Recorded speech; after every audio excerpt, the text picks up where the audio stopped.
Frères et sœurs, chers amis, l'évangile de ce dimanche nous montre que recourir à des sondages pour connaître l'opinion publique n'est pas une invention d'aujourd'hui. Et selon le sondage IFOP organisé par les apôtres, les uns le considéraient comme une réincarnation de Jean-Baptiste, d'autres d'Élie, de Jérémie, d'un autre prophète. Ces réponses mettent en valeur la dimension prophétique de la mission de Jésus, et en cela, ils n'ont pas tort, mais, comme bien des sondages, ils se trompent. Car les disciples sont des flatteurs. Ils omettent de dire que Jésus était aussi considéré comme le simple fils du charpentier de Nazareth, comme un fou, voire comme un possédé par Belzéboul, ou du moins comme un pécheur notoire, parce qu'il n'observait ni le sabbat, ni les lois de la pureté rituelle. Et si nous faisions ce même sondage aujourd'hui, nous constaterions que les avis sont encore très partagés. Jésus est un sage, un illuminé, un utopiste, un pacifiste, quelqu'un de respectable en tout cas, digne d'Aristote ou de Confucius, un maître spirituel, un modèle de comportement moral. Mais quelle erreur! Quelle erreur! Jésus est si loin de tout cela. Mais dans cette histoire, ce qui est beaucoup plus important, ce n'est pas ce que les autres disent, mais ce que je réponds. C'est la deuxième question de Jésus aux apôtres. Et vous, que dites-vous? Pour vous, qui suis-je? Simon, plus inspiré qu'à l'ordinaire, déclare avec conviction: Tu es le Messie, le Fils du Dieu vivant. Et nous, à l'heure d'aujourd'hui, nous pourrions répondre en bon catholique: Tu es Jésus-Christ, la deuxième personne de la très sainte Trinité, engendré, non pas créé, consubstantiel au Père. Par l'Esprit Saint, tu as pris chair de la Vierge Marie, pour nous sauver par ta mort et pour nous donner la vie éternelle. Oui, ce serait peut-être notre réponse. Mais vous devinez que Jésus n'accorde pas d'importance à notre savoir ou à notre éloquence. D'ailleurs, déjà la réponse de Pierre n'avait absolument rien de nouveau, car il répétait seulement les paroles qu'avaient prononcées peu de temps auparavant les démons du possédé de Gérasa. Nous savons qui tu es, Jésus, le Fils de Dieu. Et c'est saint Augustin qui nous montre la différence entre la confession des démons et celle de Pierre, en écrivant ceci: Même parole, mais non même esprit.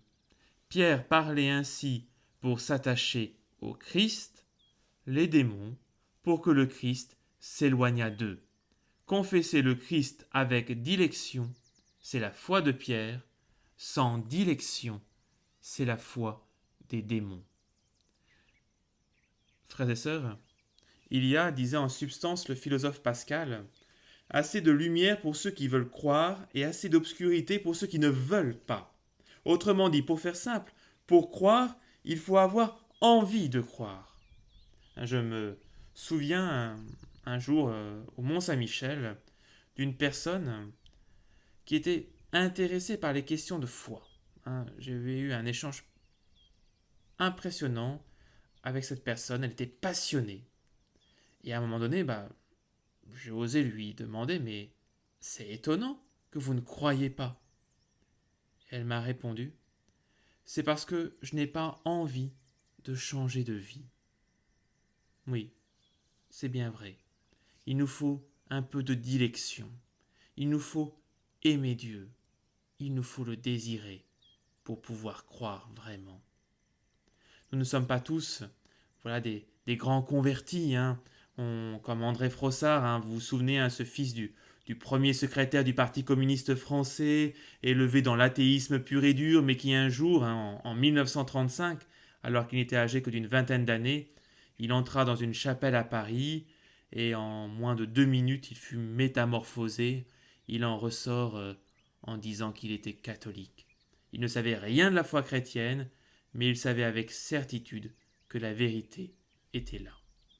D'ailleurs, il écrivit quelque temps plus tard: Cette lumière que je n'ai pas vue avec les yeux du corps n'était pas celle qui nous éclaire ou qui nous fait bronzer.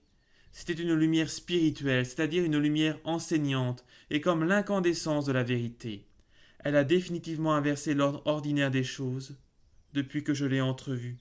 Je pourrais presque dire que pour moi, Dieu seul existe et que le reste n'est qu'hypothèse. Alors oui, certains comme André Frossard vivent une conversion radicale à l'image de Matthieu qui se lève de son bureau de collecteur d'impôts, de Zachée qui descend de son sycomore, de Marie-Madeleine en entendant son prénom. Pour autant, qui que nous soyons, quelle que soit notre histoire, nous qui recevons cet évangile aujourd'hui, comme les apôtres autrefois, nous sommes appelés à répondre personnellement à cette question. Pour vous, qui suis-je? Qui est Jésus pour moi? Et la réponse à cette question, eh bien, a une conséquence directe sur notre vie dans l'Église.